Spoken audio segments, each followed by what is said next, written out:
O'rtoqlar, oxirgi marta qo'lingizga qachon ruchka oldinglar? Bu ruchkada matn yozish miyaga qanchalik foydali ekanini bilganinglarda edi. Ruchkani qo'lingizdan tushirmas edinglar. Nima uchun bu gapni aytyapman?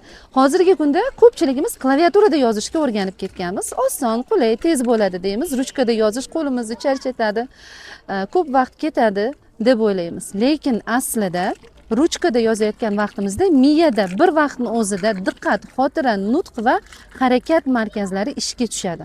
Bu narsani norvegiyalik olimlar ham aniqlashgan, ya'ni ular 256 ta elektrodlarni insonga o'rnatib tadqiqot o'tkazishgan va klaviaturada hamda ruchkada yozishni farqini ko'rishgan.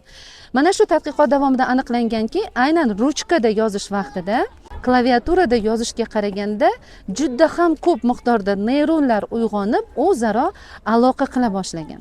Demak, bu nima degani? Agar biz har kuni 10-15 daqiqa davomida matnlarni ruchkada yozib tursak, masalan, kitobdan konspekt qilsak, reja tuzsak yoki biror bir matnlarni yozsak, bu bizning kognitiv funksiyalarimiz yana uzoq yillar bizga xizmat qilishiga yordam beradi. Va eng muhim jihati, farzandlarimizga harflarni o'rgatayotganda klaviatura, planshetlardan emas, aynan ruchka yordamidan foydalansak, ularning o'zlashtirish jarayoni yanada tezroq va mustahkamroq bo'ladi.